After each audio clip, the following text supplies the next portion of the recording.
안녕하세요. 바이라인 플러스 웨비나에 오신 여러분 환영합니다. 저는 오늘 웨비나 진행을 맡은 바이라인 네트워크 이유지 기자입니다. 오늘 웨비나 주제는요, 클라우드 보안의 핵심, 제로 트러스트와 세시입니다.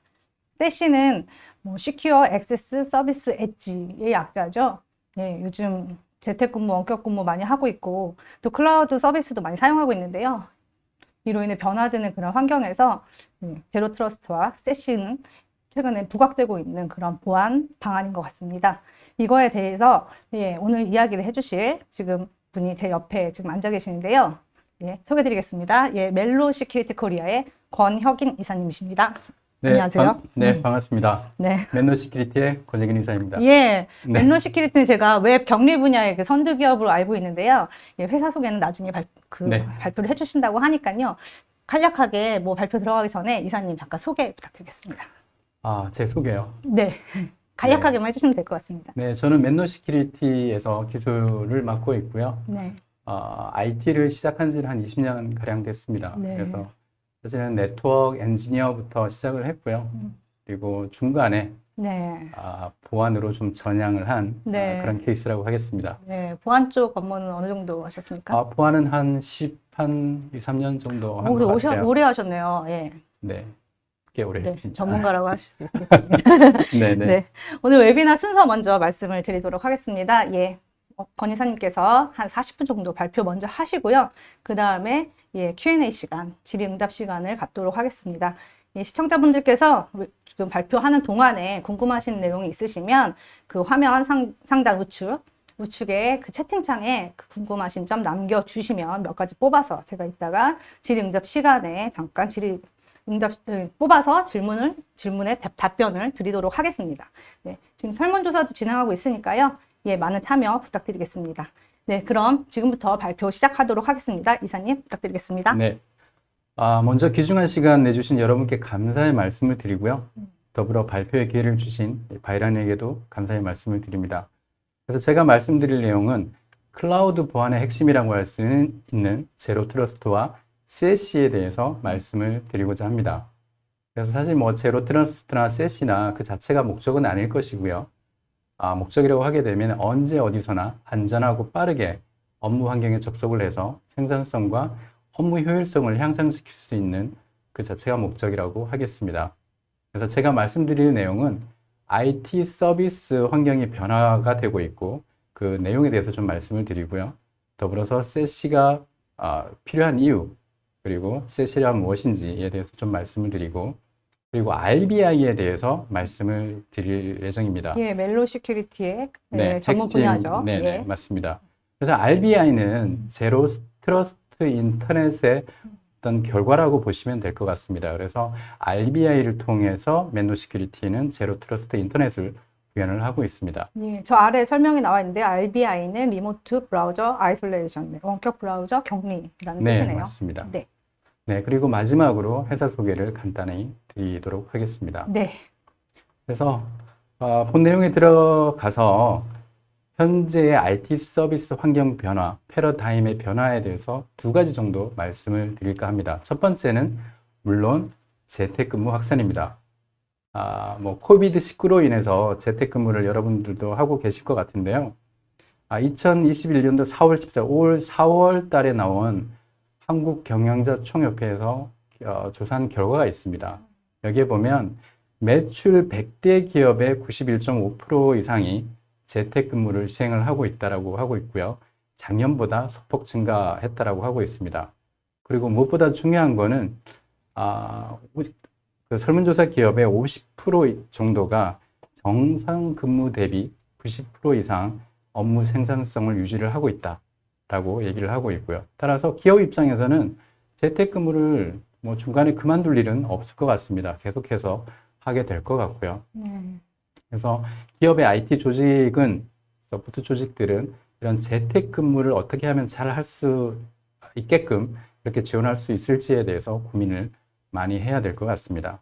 그리고 두 번째는 클라우드 및 사스 사용의 증가입니다. 그 포레스터 리서치에 의하면 2021년도에는 클라우드 사용이 35% 정도 증가해서 그 비용만 따지면 우리나라 돈으로 한 130조 정도 증가할 거다라고 얘기를 하고 있습니다. 여기서 클라우드라고 하게 되면 여러분들이 잘 아시는 사스 형태의 클라우드가 있을 것이고요. 그 다음에 개발 플랫폼과 실행 플랫폼을 지원하는 파스가 있을 것이고요. 또 가장 기본적인 인프라를 제공하는 인프라 애저 서비스가 있을 것입니다. 그 모든 것을 합한 결과가 한 30%, 35% 정도 증가할 거다라고 얘기를 하고 있고요. 무엇보다도 클라우드 사용이 증가한 계기는 역시 코비드-19인 거죠.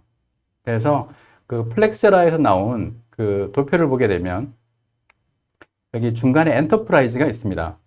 엔터프라이즈에 보게 되면 이 초록색 계열이 있는데 초록색 계열에 합하면 59% 정도 되죠. 이 59%가 실제로 계획했던 것보다 더 많이 클라우드를 사용하게 되었다라고 얘기를 하고 있고요. SMB도 마찬가지입니다. SMB도 37%, 13% 더하면 50% 정도가 계획했던 것보다 더 많이 클라우드를 사용하고 있다라고 얘기를 하고 있는 것이죠. 네, 어찌됐- 코로나19가 네. 기업의 디지털화를 이끈 셈이네요. 네, 좀 역설적이기도 하고 좀 네. 한편으로 좀 아쉽기도 한데 네. 네, 어찌됐든 코비드-19로 인해서 재택근무가 확산이 되었고 네. 더불어서 클라우드, 사스 형태의 애플리케이션 사용이 증가되었다라고 하는 결과를 가져오게 되었습니다. 네. 그래서 사실 이렇게 되면 우리가 한 가지 생각을 해봐야 될 게 있죠. 인프라 측면에서는 뭐 어떻게든 지원할 수 있을 텐데 과연 그렇게 IT 서비스 변화가 발생을 하면서 보안은 안전한가라고 하는 걸 우리는 고민을 좀 해봐야 될 것 같습니다. 그래서 이 사항에 대해서 인프라 중심에서 좀 말씀을 드리면 이 하단에 그동안에 우리 현재 기업의 네트워크라고 하게 되면 데이터 센터 중심의 네트워크였습니다. 네. 그래서 오른쪽 하단에 보시면 데이터 센터가 있죠. 네. 그래서 왼쪽 하단에 보면 본사 지사가 있고요. 본사 지사에서는 데이터 센터를 접속을 한 다음에 데이터 센터에 있는 뭐 인트라넷이라든가 네. 블루베어라든가 그런 걸 접속해서 업무를 하시게 되고 또 데이터 센터를 통해서 인터넷을 접속하시게 되는 그런 경우가 됩니다. 물론 중간에 MPLS VPN을 사용을 해서 안전하게 해당 네트워크에 접속을 하게끔 되어 있죠. 만약에 MPLS가 문제가 있다라고 하게 되면 공용망, 퍼블릭망을 이용해서 접속을 하게 되는데 그 라인이 백업 라인이 되겠죠. 네. 이럴- 인터넷망이죠. 예. 네네, 맞습니다. 이럴 경우에는 VPN을 사용할 수밖에 없고요. 네. VPN을 통해서 데이터 센터를 접속을 하게 됩니다. 그런데 아까 말씀드린 것처럼 현재 코비드-19로 인해서 클라우드 사용이 증가를 했지 않습니까? 네. 그래서 또 더불어서 이 사용자들이 본사 지사에 있는 사용자들이 뭐 재택근무를 한다거나 아니면 모바일로 이 서비스를 받아야 되는 그런 상황이 되는 거죠. 그래서 모바일에서 혹은 재택근무 시에 데이터 센터를 접속을 해야 된다라고 하게 되면 또 VPN을 또 통해서 할 수밖에 없는 것이고요. 네. 근데 여기서 아까 말씀드린 것처럼 사스, 파스, 이아스 같은 그런 클라우드 서비스를 받으려고 하게 되면 이 서비스 프로바이더를 거쳐서 데이터 센터를 거쳐서 이 클라우드에 접속을 해야 되는 그런 경우가 되죠. 근데 여러분들 잘 아시겠지만 굳이 저런 클라우드 서비스를 받는데 데이터 센터를 거칠 필요는 없는 것입니다. 그렇습니다. 네. 그래서 여기 보시면 다이렉트로 접속할 수 있는 루트가 생기는 거죠. 그렇게 되면 한 가지 반드시 우리가 짚고 넘어가야 되는 게 있습니다. 발생을 합니다. 그래서 여러분들이 집에서 재택근무를 할 때 혹은 모바일에서 업무를 할 때 이 요소들은 이 엣지 디바이스들은 절대 그 본사나 지사처럼 충분한 어떤 보안 요소들에 대해서 보호를 받지 못하고 있다라고 하는 게 현실인 것이고 네. 이 사이버 위협, 특히 외부로부터의 사이버 위협에 대해서 항상 경각심을 가져야 된다라고 하는 것입니다. 네. 사실 좀 개인적으로 뭔가 보안에 대응을 하겠다라고 하는 거는 사실 좀 어려운 그런 상황이 될 것이고요. 네. VPN 얘기가 나왔으니까 VPN 얘기를 잠깐 좀 하고 가도록 하겠습니다. 네. 사회자님께서도 이 뉴스를 아마 보셨을 그럼요. 거예요. 네. 요즘에 예, 많이 나오고 있죠. 네네. 그래서 최근에 원자력 연구원이 북한의 해커 그룹에게 킴스키라고 하죠. 아주 유명한 그룹입니다. 킴스키 그룹에게 해킹을 당했고요. 네. 그 직원 비밀번호까지 뭐 유출을 당했다라고 얘기를 하고 있습니다. 그래서 이 까만색 그 스크린샷에 보시면 그 해당 직원의 이름이 나와 있고요. 네. 그다음에 이메일 주소, 그다음에 핸드폰 번호, 그다음에 내부 뭐 직책 이런 것들이 자세히 나와 있습니다. 네. 이메일 주소를 활용한다라고 하게 되면 2차적인 어떤 스피어 피싱 공격을 할 수도 있고 또 모바일 또 폰 번호가 있죠. 이걸 활용한다라고 하게 되면 네. 스미싱 공격에도 활용을 할 수가 있습니다. 그렇습니다. 네. 그리고 또 하나가 이제 최근에 뭐 카이도 VPN의 어떤 취약점을 이용해서 공격을 당한 것 같다라고 뭐 기사도 나오고 있고요. 네. 한국항공우주죠. 네네, 맞습니다. 음. 그래서 VPN의 용도는 취지는 상당히 좋았습니다. 그죠? 전통적으로 우리는 방화벽을 중심에 놓고 외부는 No Trust, 내부는 Trust 이렇게 구분을 해왔고 그 퍼리미터 게이트웨이 역할을 했던 거죠. 그래서 VPN을 통하게 되면 내부 사용자가 외부에 나가더라도 마치 내부에 있는 것처럼 해서 서비스를 그대로 이용을 할 수가 있었던 것이죠. 근데 보안적인 측면에서 보게 되면 그 자체가 네. 백도어처럼 동작을 하게 됩니다. 그래서 기존의 퍼리미터 게이트, 퍼리미터 어떤 방화벽의 역할을 무해화되는 네. 그런 것들을 우회하는 역할을 하게 되는 셈이 되는 거죠. 그래서 아무래도 북한의 해커들은 그러한 점을 노리지 않았나 싶고요. 네. 그래서 VPN을 이제 사용해서 외부로부터 접속하겠다라고 하는 걸 상당히 주의해야 될 그런 시점이 된 것 같습니다. 네, VPN 접속할 때 계정, 뭐 네, 접속할 때가 취약하거나, 뭐 VPN 서버 장비의 보안 관리가 제대로 안 되면 문제가 생길 수 있는 거죠. 네, 맞습니다. 그래서 외부로부터의 외부 사용자가 내부 네트워크에 접속을 한다라고 했을 때 VPN을 가장 먼저 생각할 수가 있고요. 또 하나가 VDI를 우리는 생각할 수가 네. 있을 것 같아요. 사실 VPN이나 VDI나 모두 더 오히려 안전한 접속 방식, 안전한 네, 사용하면 안전하다 이런 인식이 있지 않습니까? 그렇죠. 그럴 수 있죠. 네. 근데 뭐 실제로는 그렇지 않은 경우가 더 많긴 합니다만 그렇게 오해를 하실 수도 있습니다. 그래서 여기 보시면 기사에 보면 국회에서도 VDI 기반의 재택근무 시스템을 구축한다라고 되어 있고요. 네. VDI 그 자체는 안전하죠, 그렇죠? 네, 사실 논리적 망분리 효과가 있죠. 네, 예. 그 자체는 안전하다라고 하겠습니다. 근데 PC에 외부에 나가 있는 PC에 VDI는 애플리케이션 형태로 깔리게 되는 거고요. 네. 그 외부에 나가 있는 PC는 그 자체로 인터넷도 가능하고 이메일도 다 사용이 가능합니다. 한마디로 해커의 표적이 될 수가 있다라고 하는 것이죠. 네, 그 PC 자체가 악성 코드에 감염될 수 있다. 네, 맞습니다. VDI는 안전하지만 네. PC 자체가 감염된다라고 했을 경우에는 네. VDI도 위험해질 수가 있는 것이죠. 그렇겠네요. 네. 그래서 그 사용자 관점에서 좀 총합을 해보게 되면 네. 내부 사용자가 이제 외부에 나가서 재택근무라든가 아니면 모바일로 업무를 한다라고 했을 때 일단은 그 외부에 있는 사용자가 웹과 이메일을 아주 자유롭게 내부에 있는 것보다 아주 자유롭게 쓰는 환경이기 때문에 감염의 위험도가 훨씬 높게 되는 것이고요. 네. 또 한 가지는 아까 말씀드린 뭐 536이라든가 네. SaaS 형태의 애플리케이션들을 뭐 업무를 위해서든 아니면 네. 개인적인 용도로든 훨씬 더 많이 쓰고 있는 그런 상황이기 때문에 그 자체로서 어떤 위협이 될 수가 있다라고 말씀을 드리는 거고요. 네. IT 보안 관리자 입장에서는 이러한 요소들을 다 면밀히 조사하고 또 대응책을 세워야 되는 그런 상황이 되는 것이죠. 맞습니다. 가운데 특히 웹과 이메일은 뭐 보안 위협의 뭐 대부분이 이 웹과 이메일 통해서 들어온다고 그러죠. 네, 보통 우리가 말씀드릴 때는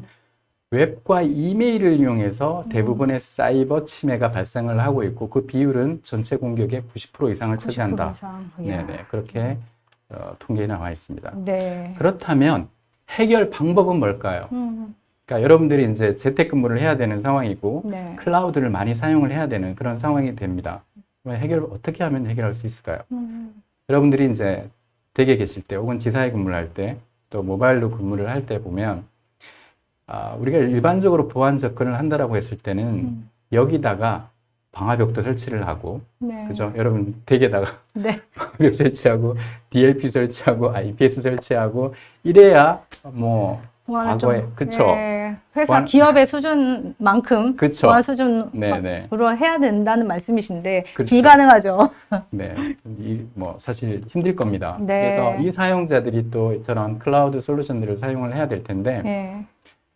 아무래도 아까 말씀드린 것처럼 그렇게 접근한다라고 하게 되면 사실 실행 가능하지 않을 것이고요.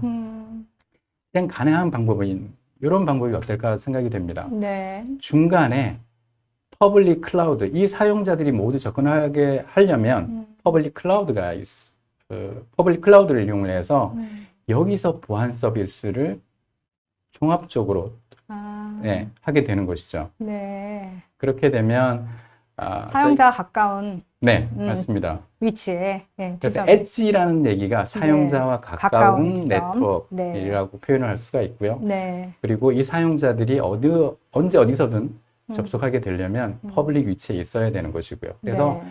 퍼블릭 엣지 클라우드를 하나 만들어서 사용자들이 접근해서 저런 보안 서비스를 받게끔 하자라고 하는 것이죠. 네. 사실 이 개념이 세시라고 보시면 됩니다. 아, 그래서 세시는 2019년도 가트너에서 최초로 만든 용어이고요. 네. 하나의 솔루션으로 단기간에 마무리되는 것이 아니라 네. 여러 가지 솔루션이 어우러져서 지속적으로 진화하는 형태의 아키텍처, 아, 프레임워크라고 보시면 됩니다. 네. 그래서 세시는 좀 풀어서 말씀을 드리면 Secure Access Service, 즉 안전하게 네. 네트워크에 접근을 시켜주는, 그래서 보안적인 요소도 있고 네트워크적인 요소도 있고 그리고 엣지 네트워크에서 그런 서비스를 해준다라고 하는 의미가 되는 것이죠. 네, 특정 뭐 제품, 포인트 솔루션 하나 이렇게 생각하면 안 되겠네요. 네, 맞습니다.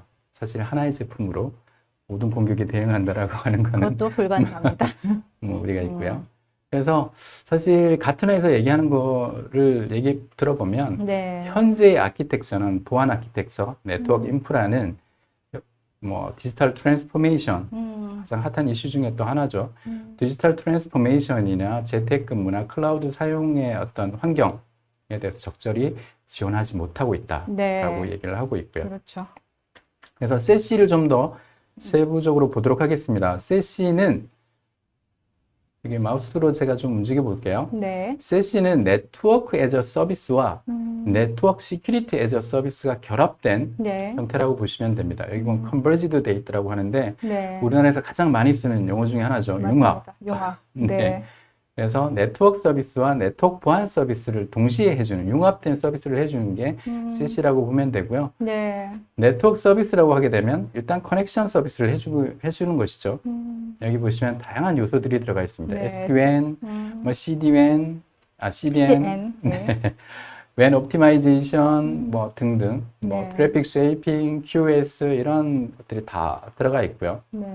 네트워크 보안 요소들을 보게 되면 네트워크는 기본적으로 세 가지 역할을 한다고 보시면 될 것 같습니다. 첫 번째가 외부로부터의 어떤 사이버 위협을 탐지하고 차단하는 역할. 네. 두 번째가 내부에 민감한 정보가 유출되는 것을 방지하는 역할. 네. 그리고 어떤 내 외부 간의 시큐어한 채널, 통신 채널을 만들어주는 역할.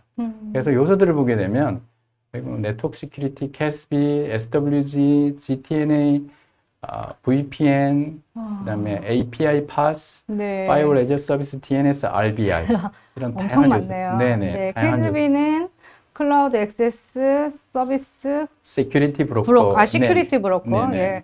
클라우드 접근 보안 중개라고 한국말로 풀 수 있을 것 네, 같고요. 맞습니다. 예, SWG는 시큐어 웹 게이트웨이죠. 네, 맞습니다. 예. 그래서 GTNA는 제로 트러스트 네트워크 네트워크 액세스가 액세스. 되는 것이고요. 네, 이거 와파스라고 해야 되나요? WAAP. 이거는 정확하게 저도 이거 그 용어를 찾아봐야 되는데 네. 웹 애플리케이션 API 플랫폼 애저 서비스로 저는 아, 알고 있거든요. 예, 제가 틀렸으면 혹시 좀 알려주세요. 네, 웹 애플리케이션 AP. and API 아, 네네. 애저 서비스 그런가요? 뭐 이렇게 제가 알고 있습니다. 네네네. 예, 그리고 파이어월 애저 서비스가 있고요. 예, 파이어볼. 예. 네. 그 DNS 저것도 DNS 보안이겠죠? 네, 예. 맞습니다. 그리고 그리고 RBI. RBI. 예. 맨노의 핵심이면서도 주력 솔루션인 RBI가 네. 여기 들어가 있게 되는 것이죠. 구성 요소가 엄청 많네요. 예. 네. 네트워크보다 보안이 훨씬 더 이렇게 나눠 보니까 네, 맞습니다. 많네요. 네, 맞습니다. 뒤에서 좀 더 상세한 말씀을 좀 드리도록 하고요. 네. 인프라 측면에서 보면 클라우드 중심의 IT 보안으로 이제 변경이 된다라고 이해를 하시면 될 것 같아요.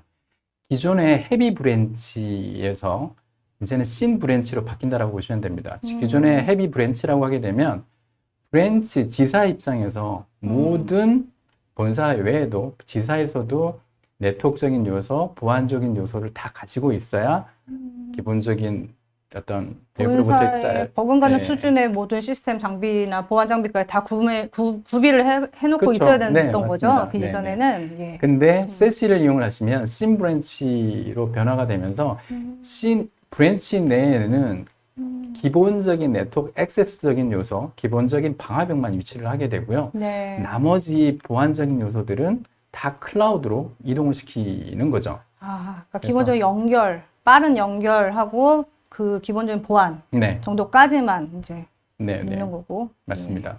그래서 RBI도 여기 보면 포함이 되어 있고요. 네. 이걸 간단하게 쉽게 좀 이해를 하시려면 이렇게 보실 수 있을 것 같아요. 네.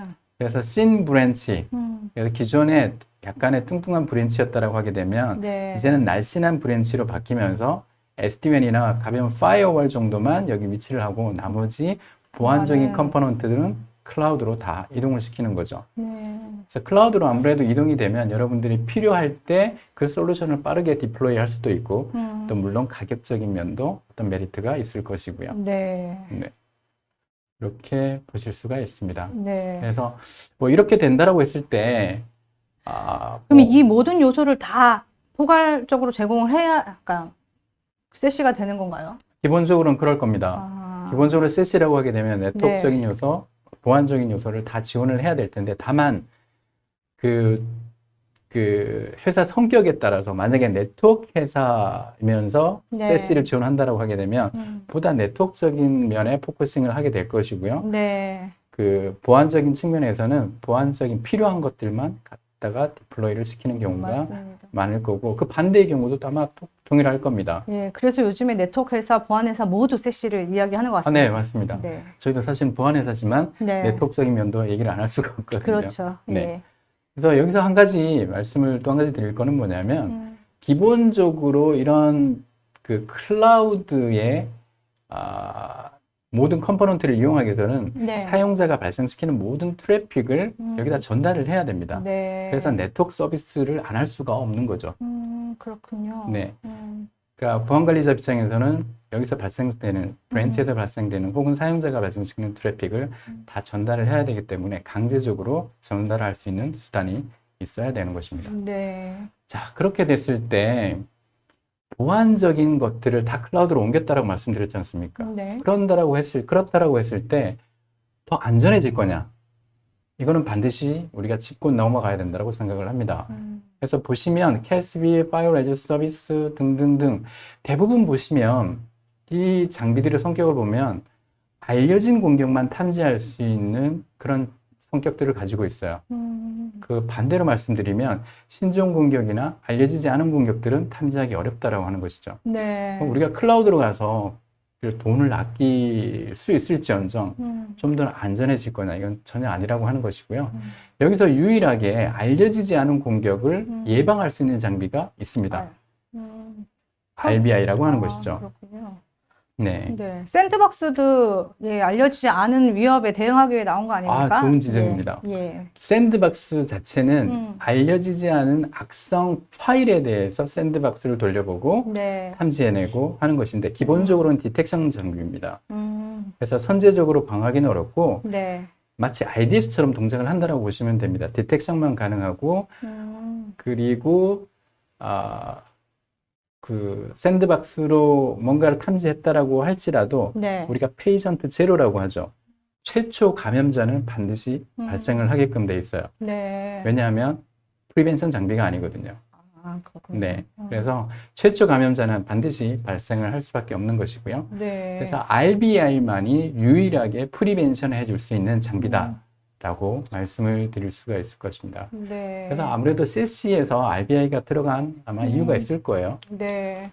근데 네. 샌드박스 같은 경우는 뭐 우회 기법도 많이 나온다고 하니까요. 네, 벌써 꽤 오래됐죠. 저희가 샌드박스를 국내에 처음 디플로이한 게 2012년이거든요. 네. 사실은 저도 파이어에 있었기 때문에 그러시죠? 네. 네.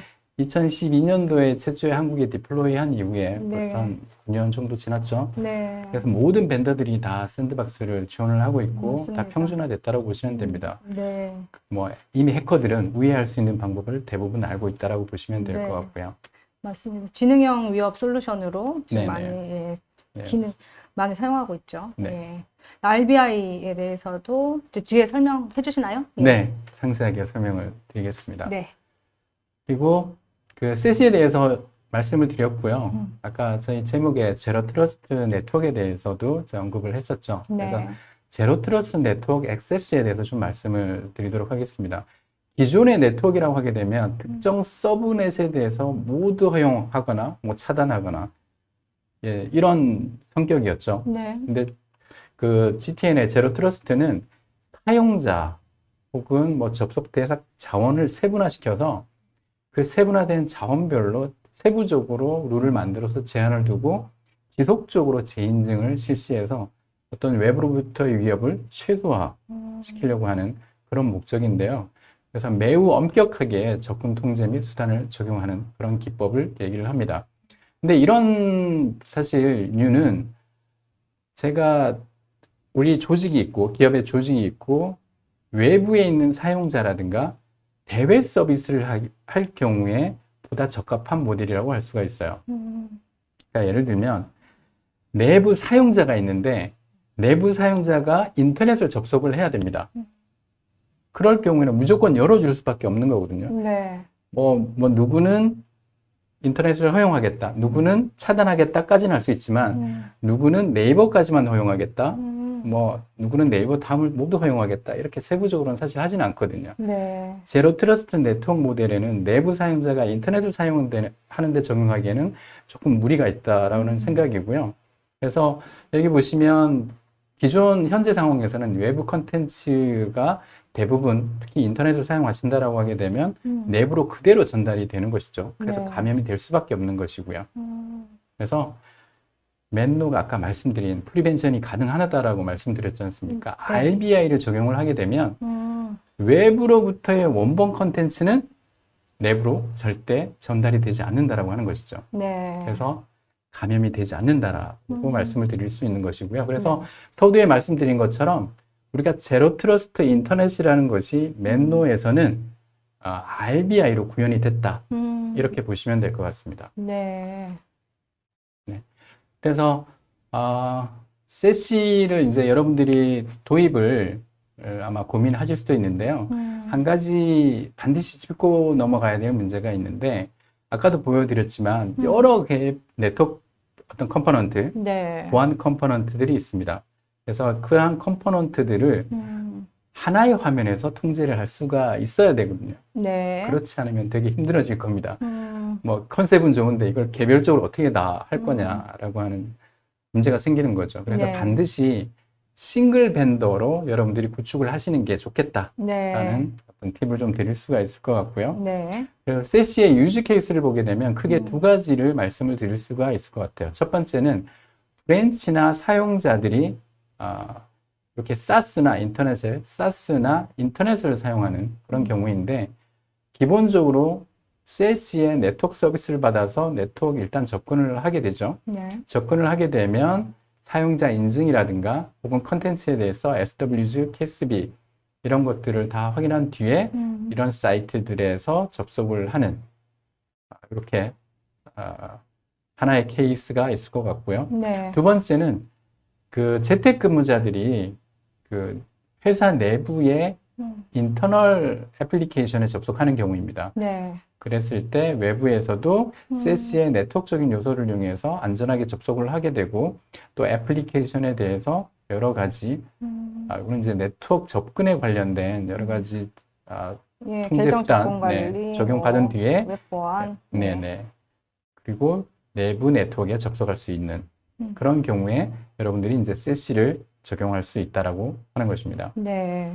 그래서 가트너의 전망을 보게 되면 2024년도까지 예. 기업의 30% 정도가 뭐 SWG라든가 KSB라든가 GTNA라든가 Firewall as a Service라든가 이런 걸 도입하게 될 거다라고 얘기를 하고 있고요. 2025년도까지는 네. 기업의 60%가 세시 도입에 관련된 세부적인 정책과 타임라인을 가지게 될 거다라고 얘기를 하고 있습니다. 반대로 이제 우리가 도입 전략을 유추를 해볼 수가 있겠죠. 네. 그러니까 처음부터 아직 뭐 정확히 말씀드리면 세시 자체는 성숙되지 않았습니다. 아직까지는. 네.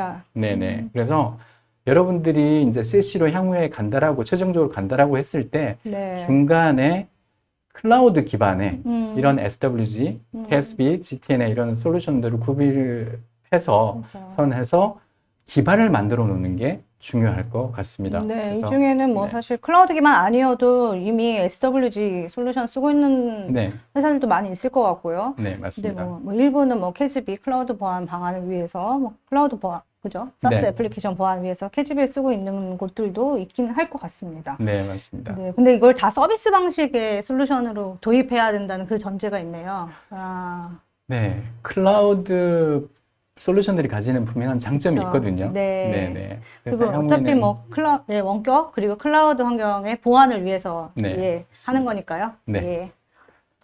자, 그래서 RBI에 대해서 음, 그러니까 아까 말씀드린 것처럼 어떤 외부로부터의 사이버 위협에 대해서 단순히 디텍션만 하는 게 아니라 네. 프리벤션, 예방할 수 있는 솔루션으로 RBI를 말씀을 드렸는데요. 네. RBI는 리모트 브라우저 아이솔레이션입니다.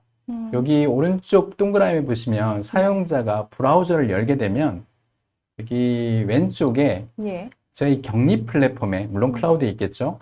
클라우드에 있는 격리 플랫폼에 이 사용자만을 위한 리모트 브라우저가 생성이 됩니다. 네. 그래서 리모트 브라우저가 사용자 대신에 인터넷 컨텐츠를 가져오고 실행까지 여기서 해요. 네. 실행까지 한 다음에 안전한 렌더링 정보만 사용자한테 전달을 하게끔 하는 겁니다. 그래서 예, 말씀하세요. 네네. 예.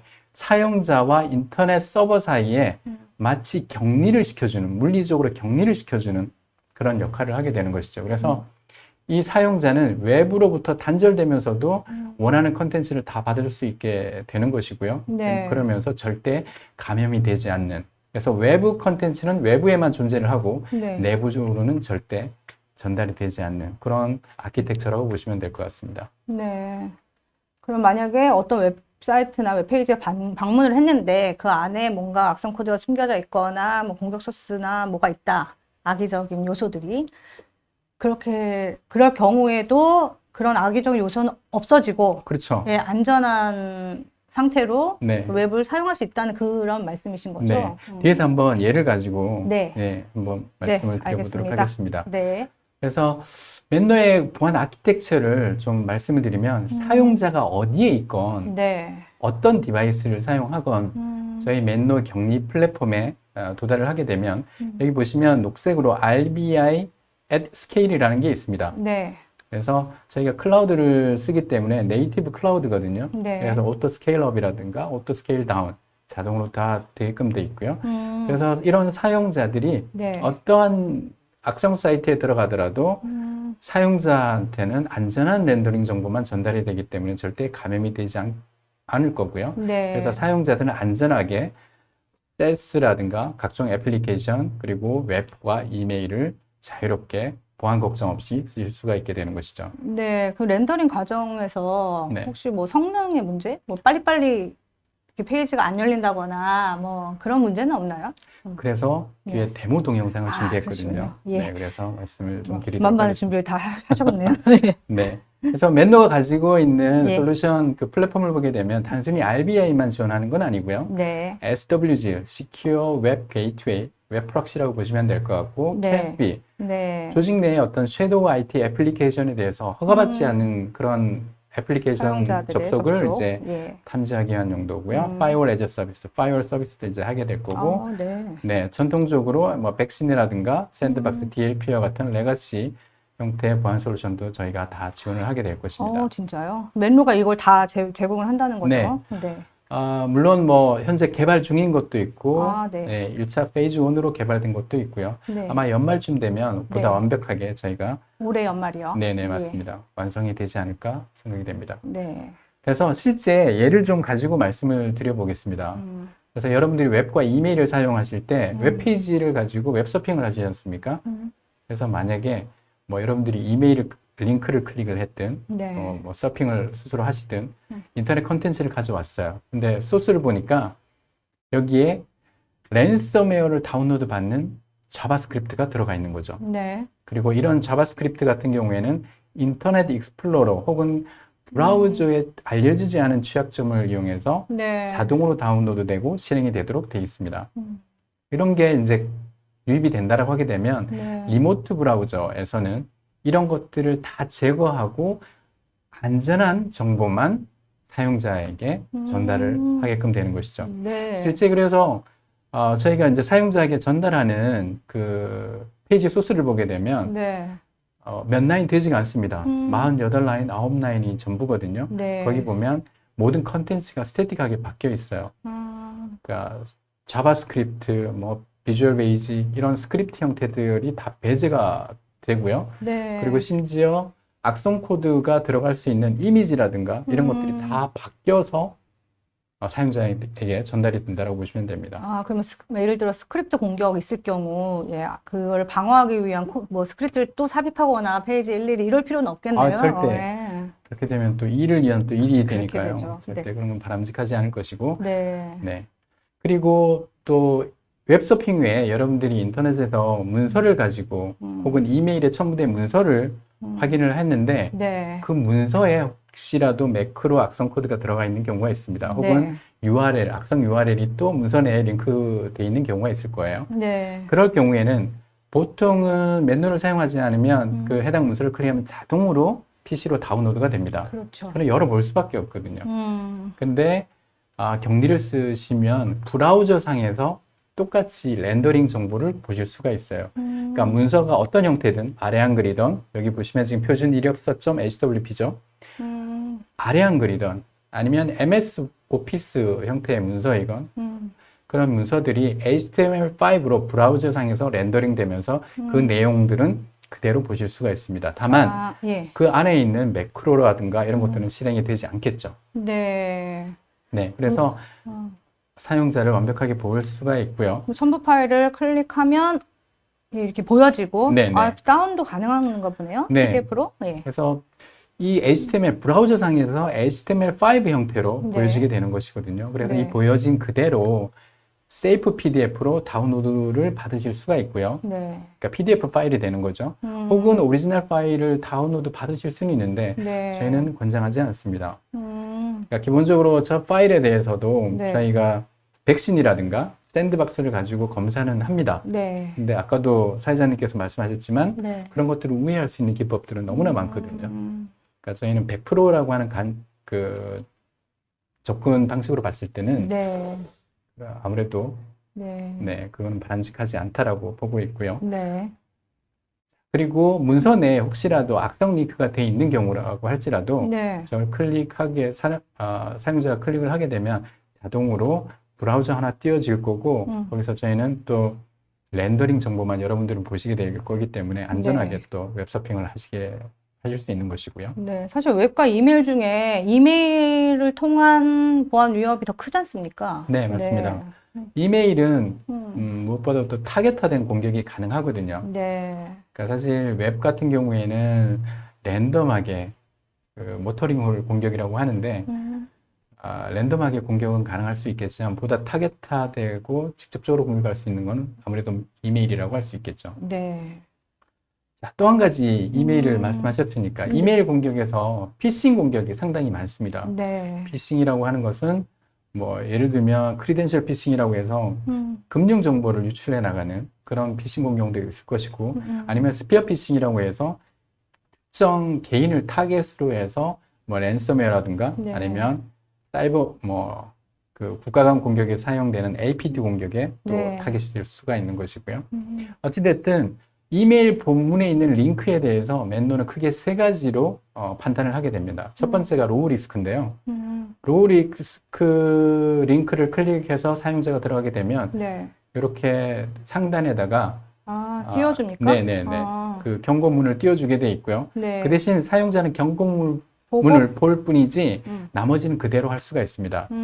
근데 미디움 리스크로 가게 되면 네. 이 경고문도 보일 뿐더러 네. 그 대신 아이디 패스워드 등이라든가 예. 뭔가를 입력할 수 있는 창이 모두 비활성화됩니다.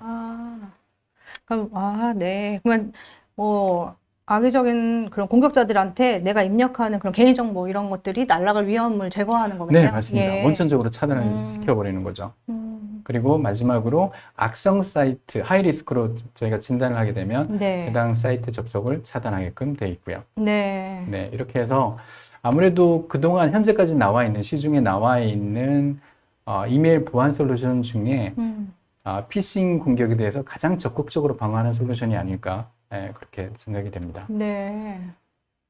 그리고 우리가 모바일 모바일. 쪽을 빼놓을 수가 없죠. 네. 그래서 저희는 모바일 웹에 대해서도 격리를 지원을 하고 있고요. 네. 그래서 예를 들면 사용자가 모바일 브라우저를 열어서 접속을 한다라고 했을 때 그 격리된 화면으로 쭉 보실 수가 있습니다. 네. 근데 보셔서 이렇게 느끼시겠지만 뭐 사용자는 이게 변화된 걸 느낄 수가 없어요. 거의.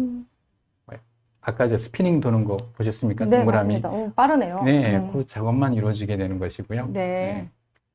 모바일도 저희는 지원하고 있다라고 말씀을 드릴 수가 있을 것 같고요. 알겠습니다. 아무래도 여러분들이 제로데이 공격하면 네. 브라우저의 취약점을 이용한 제로데이 공격을 가장 먼저 대비를 하셔야 될 것 같습니다. 맞습니다. 아무래도 브라우저 같은 경우에는 인터넷 접속이 가능하기 때문에 해커들은 그 애플리케이션을 유심 있게 볼 수밖에 없거든요. 네. 그래서 브라우저의 취약점을 이용한 공격을 하게 되면 드라이브-바이 다운로드라든가 파일 리스라든가 이런 공격에 활용을 할 수가 있게 되는 것입니다. 네. 그래서 이 표에 보시는 거는 지금 연초에 크롬 브라우저의 취약점을 이렇게 표시를 한 거예요. 연초였음에도 불구하고 네. 또 쉬지 않고 해커들은 이런 취약점을 열심히 또 그럼요. 찾아내고 있었던 예. 거죠. 음, 네. 그래서 실제 한번 데모 동영상 가지고 좀 말씀드려 보겠습니다. 네네. 지금 그 왼쪽에 보시면 프로젝트라는 폴더가 있어요. 보통 이제 랜섬웨어는 중요 폴더를 암호화시키는 그런 공격을 하고 또 돈을 내라고 하는 거지 않습니까? 그래서 프로젝트라는 폴더가 있다라고 하고 랜섬웨어 감염 사례인가요? 예, 맞습니다. 랜섬웨어 사례인데요. 네. 랜섬웨어 사이트 한번 접속을 해보겠습니다. 네. 하면 사이트에 접속했을 때 랜섬웨어가 다운로드 받는 그렇죠. 그런 상황이군요. 네, 예. 여기 보시면 인크립트로 변화되는 거 보이시나요? 예, 뭔가 인크립트 변화됐네요. 네. 암호화된 건가요, 지금 네, 파일이? 맞습니다. 네. 프로젝트라는 폴더가 암호화됐고 또 정보문이구나. 친절하게 빨간 페이지로 돈을 내라고 하는 네. 안내를 해주게 되는 거죠. 네. 이것 역시 인터넷 익스플로러의 제로데이 취약점을 이용해서 랜섬웨어가 실행된 결과입니다. 그렇군요. 네. 예. 아무리 그러니까 보안 관리를 좀 한다, 뭐 업데이트 충실히 한다고 해도 제로데이는 아직 패치도 없기 때문에 그쵸. 예, 감염이 될 수 있는 거죠. 네. 그래서 이런 공격을 맨노를 통해서 한번 보겠습니다. 네. 동일한 환경이고요. 음, 동일한 프로젝트라는 폴더가 있고 네. 동일한 랜섬웨어 사이트에 한번 접속을 해보도록 하겠습니다. 네. 여기 오른쪽 하단에 보시면 음, 까맣게 보이시는 게 있어요. 여기. 저 하단에요? 예, 네. 이게 여기 보시면 네. 이게 격리가 되었다는 표시입니다. 이게 멜로 브라우저 네네네. 기술 격리 기술이 적용됐다는 네네네. 그런 표시군요. 예, 저희는 격리 아이콘이라고 격리 아이콘. 예. 말씀드리는데 네. 이 페이지가 격리되었고 네. 지금 시작하고 꽤 지났는데 음, 변하지 않죠. 음, 그 다음에 빨간 페이지도 안 뜹니다. 그러니까 사용자들은 안전한 렌더링 정보만 받기 때문에 네. 원본의 컨텐츠는 그대로 받는 거예요. 네. 웹서핑은 그대로 하시는데 네. 절대 감염은 되지 않는 거죠. 네. 좀 새로운 너무 그런 좋은데요? 네. 기술이라고 할 수가 있고요. 네. 보통 여러분들이 전통적으로 뭐 이런 랜섬웨어 사이트를 막았다라고 하게 되면 차단 페이지가 떠야 될 겁니다. 그 다음에 랜섬웨어 그 자체를 어떻게 뭐 방어했다라고 하게 되면 팝업이라도 떠야 되겠죠. 네. 그런 거 전혀 없이 음, 이렇게 안전하게 여러분들은 기존 하던 대로 웹서핑을 하시면 된다라고 하시는 거고요. 네. 이게 저희가 말씀드리는 RBI가 되는 것이고 네. 좀 더 나아가서는 아까 말씀드렸던 제로 트러스트 네트워크의 제로 트러스트 인터넷이라고 보시면 될 것 같습니다. 네. 그래서 저희뿐 아니라 이제 가트너도 아이솔레이션 기술에 대해서, 이 격리 기술에 대해서 평가를 하고 있는데요. 네. 한 가지만 말씀을 드릴게요. 이 가트너에서는 기업들은 모든 공격을 탐지하는 노력을 그만두어야 한다라고 얘기를 하고 있습니다. 예. 사실 이게 나는 모든 공격을 100% 탐지해서 100% 차단할 거야. 예, 어차피 불가능하다는 네, 거죠. 예, 맞습니다.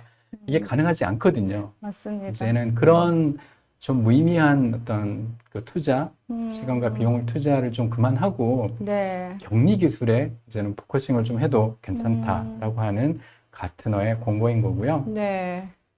그래서 맨노 시큐리티에 대해서 좀 설명을 드리면 네. 맨노 시큐리티는 2013년도에 설립이 됐습니다. 음, 그래서 현재까지 많은 고객들을 보유를 하고 있고요. 네. 뭐 기본적으로 격리 기술에 대해서 저희가 미국 특허도 가지고 있고 음, 맨노의 가장 투자자이면서 큰 고객은 음, JP 모건 앤 체이스예요. 네. JP 모건 체이스입니다. 음, 그래서 사실 뭐 이 회사는 다 알고 계실 것 같고요. 그럼요. 예. 그리고 여러 가지 어워드들도 많이 수상을 했고요.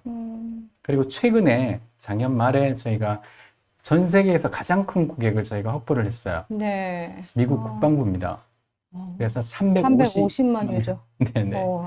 어마어마하죠. 네. 그래서 아마 단일 계약으로는 가장 크지 않을까라고 네. 생각되고요. 네. 그래서 미국 국방부는 맨노의 격리 RBI 기술을 통해서 네. 안전하게 웹서핑을 하실 수 있도록 그렇게 되어 있습니다. 네, 미국 국방부에서 네네. 근무하는 직원들은 자기가 모르는 사이에 안전하게 인터넷을 사용하고 그렇죠.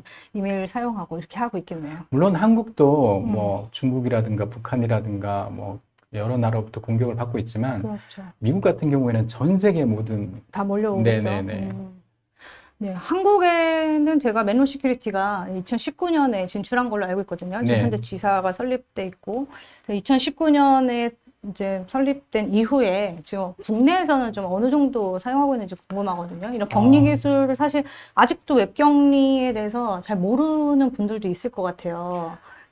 네. 예. 국내에서는 예, 고객이 주로 있나요, 지금? 네네 많이 있습니다. 많이 있습니까? 아, 예. 네, 저희가 지금 말씀하신 것처럼 네. 2019년도에 한국에 디플로이가 돼서 네. 2020년, 21년 이제 3년 차 3년 되는 차군요. 거거든요. 네. 사실 뭐 만 2년도 3년 차이지만 만 2년은 안 된 것 같아요. 네. 네, 그래서 그런 것 치고는 꽤 많은 고객을 저희가 확보를 하고 있고요. 주로 어디라고 말씀은 고객 사실 비밀인가요? 네. 그럼 산업군에서 주로 어떤 산업군에서 많이 쓴다? 지금 아까 뭐 해외 사례는 뭐 금융 쪽이나 네. 예, 그 정부 부처의 공공 영역 보여주셨는데요. 국내에서는 좀 어떤 영역에 좀 많이 사용하고 있을까요? 국내에서는 네. 기본적으로 금융 고객들이 많이 계시고요. 아, 금융이요? 네네. 네. 그 다음에 하이테크 기업들이 하이테크 기업들. 많이 쓰고 계세요. 네. 그러니까 보안적으로 뭔가를 좀 완벽하게 하려고 하는 네. 그런 조직들에서 저희 걸 사용을 하시는데요. 결국은 보안 투자를 많이 하고 보안에 신경 많이 쓰는 기업들이 먼저 네. 도입을 뭐 하고 이렇게는 있군요. 말씀드릴 수 있을 것 같아요. 우리나라 5대 기업 중에 대부분이 저희 걸 쓰고 있다. 아, 그렇습니까? 네네라고 네. 말씀을 드릴 수 있을 것 같아요. 네. 그리고 대부분 또 제조업 기업들이 많이 있고요. 제조기업들. 네네. 그래서 내부 정보가 유출될 경우에 네. 피해를 많이 보는 그런 기업들이 저희 걸 많이 쓰고 계십니다. 네, 뭐 그래서- 대기업들, 금융 쪽, 네, 하이테크 기업 하이테크 특히. 쪽. 네네. 예. 그런 쪽에서 많이 쓰고 있고요. 네. 나중에 저희가 개인적으로 이런 정보가 필요하시면 네. 저희가 따로 알겠습니다. 네, 말씀을 드릴 수가 있을 것 같습니다. 네. 이제 발표 마무리 네네. 드리겠습니다. 그래서 여러분들이 뭐 그동안 이제 세시에 대해서 쭉 설명을 드렸고 네. 또 특히 제로 트러스트 네트워크라는 하는 부분이 맨노에서는 RBI라고 하는 격리를 통해서 구현이 됐다라고 말씀을 드렸고요. 네. 격리를 통해서는 여러분들이 우리는 안전해라고 하는 어떤 심리적인 위안보다는 네. 실질적으로 안전해지기 때문에 음. 실질적인 어떤 안전을 담보할 수가 있게 될 거라고 저희는 믿고 있고요. 네. 네, 좀 많이 쓰셨으면 좋겠습니다. 네. 네, 알겠습니다. 이상 발표 마치겠습니다. 네. 고생하셨습니다. 네. 원래는 40분 발표, 그리고 그랬나요? 네, 그 다음에 질의응답 하려고 했는데요. 네네. 지금 50분이 가까이 되고 있어요. 네, 그래서 한 1시간 정도까지는 할 수 있을 것 같으니까요. 빨리 네. 이제 질문 올려주신 것 중에 뽑아서 예, 질문을 드리도록 하겠습니다. 네. 예, 손정환님께서 질문 올려주신 것부터 제가 말씀드릴게요. 네네. 예. 제로 트러스트와 셋이 구체적으로 어떤 협력 관계를 설정하게 되는 것인가요? 네, 좋은 질문이신데요. 예. CS에 보면 CS의 한 부분으로 보안적인 한 컴포넌트로 제로 트러스트 네트워크 액세스를 얘기를 하고 있습니다. 네. 사실 구분된 건 아니고요. 그러니까 CC 안에 하나의 컴포넌트가 제로 트러스트 네트워크 액세스고 맨노의 경우에는 RBI가 또 다른 형태인 제로 트러스트 인터넷, 네. 제로 트러스트 인터넷이죠. 네. 네, 그걸로 구현이 된다고 보시면 될 것 같습니다. 아, 제로 트러스트 네트워크 액세스로 봤을 때는 셋이 안에 들어가지만 네, 맞습니다. 제로 트러스트 보안 모델 자체로 보면 셋이보다 더 큰 개념일 수도 있지 않습니까? 그런가요? 개인적인 생각입니다. 네. 여튼 네. 세시라고 하는 어떤 이제 저희가 프레임워크라고 말씀드렸지 않습니까? 사실 제로 트러스트 네트워크 액세스 같은 경우에는 하나의 뭐 아키텍처라고 볼 수도 있겠지만 프레임워크 안에 들어가는 게 좀 더 네. 타당하다고 그렇겠네요. 보고요. 셋이 아까 뭐 네트워크부터 보안까지 그 네네. 융합되는 걸로 생각해 보면 훨씬 더 큰 개념일 수 네네, 있겠네요. 맞습니다. 네. 예, 두 번째 질문 지정호님께서 올려주시는데요. 예, 멜로 MSIP를 클라우드 인프라에서 구성한 것과 그리고 온프레미스 환경에서 구성할 경우 주요 고려 사항은 무엇일까요? 예, 그리고 또 있습니다. 온프렘 구성 시 내부 인트라넷과 웹 네트워크와 분리 구성 시 지연 등이 발생할 수는 있을지요? 네. 흔히 우리가 이제 케이스 바이 케이스라고 얘기를 하죠. 네. 네, 그거는 뭐 환경마다 다 틀릴 것이고요. 네. 일단 클라우드와 온프렘의 차이점을 좀 말씀을 드리면 예. 클라우드는 여러분들이 하드웨어 투자에 관련된 그런 투자라든가 운영이라든가 이런 걸 전혀 신경 쓰지 않으셔도 됩니다. 기본적으로 클라우드는 아까 말씀드린 것처럼 네이티브 클라우드이기 때문에 네. 클라우드 용으로 만들어졌습니다. 그래서 오토 스케일업, 오토 스케일 다운이 자동으로 지원되기 때문에 네. 여러분들은 그걸 전혀 걱정하지 않으셔도 되고요. 다만 온프레임일 경우에는 네. 사이징에 대한 고려 요소가 상당히 많이 필요합니다. 네. 그래서 기본적으로 저희가 아까 리모트 브라우저가 사용자마다 생성이 된다라고 말씀을 드렸지 않습니까? 그래서 내부 사용자가 클라우드 경우에는 사실 그 성능에 대한 고려를 안 하셔도 되는 거죠. 자동으로 확장되니까. 네. 근데 온프레임인 경우에는 사용자마다 리모트 브라우저가 만들어져야 되기 때문에 네. 그 사용자가 얼마나 맨노를 사용하게 될지 그런 네. 것들을 사전에 다 확인을 하셔서 사이징을 하실 필요가 있다고 하는 것이죠. 그럼 보통 사용자 수를 기반으로 네, 하나요? 보통 사용자 수로 네. 합니다. 클라우드에서는 뭐 어차피 애저 서비스로 제공하기 때문에 별로 아마존으로 저희가 아마존에서 네, 제공할까? 네, 네, 예. 그래서 한국에 이런 서비스가 보다 잘 되기 위해서는 뭐 세시에서도 나왔지만 안전하고 네. 빠르게 두 가지 키워드가 반드시 필요합니다. 네. 빠르게 뭔가 서비스를 받기 위해서는 클라우드가 당연히 한국에 있어야 되는 것이죠. 네. 그래서 한국에 클라우드를 가지고 빠르게 지원할 수 있는 아마존 겁니다. 웹 서비스를 기반으로 이런 서비스를 제공한다. 네, 예, 맞습니다. 한국에 알겠습니다. 네. 다음 질문으로 빠르게 넘어가겠습니다. 네. 예, 최정환 님이 질문 주셨는데요. 예, 하이브리드 멀티 클라우드 방식이 확장이나 연계 유연성, 그리고 편의성 등 그런 면에서 장점을 가진 반면에 예, 보안 취약점 증가의 단점이 있습니다. 이에 대한 효과적인 보안 방지 대책이 궁금합니다. 맨노 자체에 예. 그러니까 저희는 RBI 기술을 사용해서 예. 사용자를 100% 보호할 수 있다는 그런 모토를 가지고 있고요. 음. 근데 이제 저희 자체 보안을 또 어떻게 할 거냐라고 네. 하는 거는 사실 뭐 저희가 클라우드 기업들이 하는 그 일반적인 어떤 루틴한 형태의 보안 관리 그 플랜이 있고 네. 또 컴플라이언스들이 있습니다. 그런 것들을 지속적으로 준수해 나가고 있고 또 저희도 모든 그 컴플라이언스에서 요구하는 그 모의 침해 훈련이라든가 네. 아니면 그 접속하는 사용자에 대한 어떤 통제라든가 네. 그런 것들을 적극적으로 하고 있기 때문에 네. 그러니까 모든 시장에서 요구하는 컴플라이언스 규격보다 훨씬 더 강화된 저희 나름의 규격을 적용을 하고 있습니다. 그래서 네. 물론 저희도 계속 진화를 하고 있는 것이고요. 뭐 노력을 하고 있다. 그 정도로 말씀을 드릴 수가 있을 것 같습니다. 네. 네. 알겠습니다. 이 답변이 만약에 부족하시면 이후에 따로 네. 연락을 주시면 될 것 같습니다. 멜로 시큐리티 코리아로요. 네. 네. 네. 그리고 다음 질문 넘어갈게요. 예, 배성민 님이 질문 주셨습니다. 예, 제로 트러스트 네트워크 액세스에서 접근 및 통제를 할 때 RBI의 역할이 중요한데요. 사용자 또는 그룹 단위로 RBI 정책 적용 지원도 가능한가요? 네, 맞습니다. 그 제로 트러스트 네트워크의 핵심이 그러니까 자원들을 접속하는 자원이라든가 그 서비스를 제공하는 자원에 세부적으로 그 나눠야 됩니다. 네. 그게 이제 사용자 유저 기반이 될 수도 있고 아니면 뭐 IP 네트워크 기반이 될 수도 있고 아니면 애플리케이션 기반이 될 수도 있어요. 네. 그런 기반에 나눠서 저희도 RBI를 제공할 수가 있습니다. 물론 네. 저희 아까도 보여드렸었지만 RBI 하단에서 저희가 Firewall as a Service, 뭐 제로 트러스트, 프라이빗 액세스 네. 그런 기술들을 동원해서 네. 그런 것들을 구현을 해 나가고 있다라고 보시면 될 것 같습니다. 네. 네. 요즘 원격 근무, 재택 근무 환경에 맞는 질문도 하나 있습니다. 네. 예, 윤승원 님이 질문 주셨는데요. RBI 적용 시 사스 서비스를 사용하거나 화상회의, 스트리밍에 대한 대응이 모두 가능한가요? 브라우저를 통한 애플리케이션 서비스 이용에 어떠한 제약이 있는지 아니면 제약이 없는지 궁금합니다. 이분은 너무 네. 전문적으로 구체적으로 질문 주셨네요. 네. 예. 네, 좋은 질문이십니다. 네. 그러니까 맨노의 격리는 기본적으로 브라우저 베이스입니다. 사용자가 브라우저를 열었을 때 저희가 격리를 적용을 해서 사용자한테는 안전한 정보만 네. 렌더링 정보만 전달하는 네. 그렇게 돼 있는데요. 아까 말씀하신 뭐 협업 툴 같은 거 쓸 때, 네.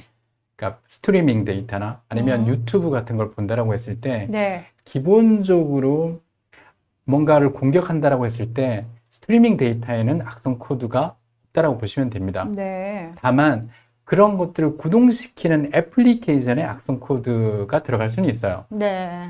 그러니까 기본적으로 아예 악성인 애플리케이션을 받아서 악성 행위를 할 수는 있지만 네. 스트리밍 자체는 악성 코드가 없다라고 없다고 봐야 되고, 보시면 됩니다. 하지만 뭐 화상의 툴이나 이런 것도 소프트웨어고 애플리케이션이니까 네. 거기에 취약점이 있을 수 있고 그 취약점 악용한 공격이 있을 수 있고 뭐 그런 그게 이제 브라우저를 통해서는 사실 없다. 하지는 않습니다. 네.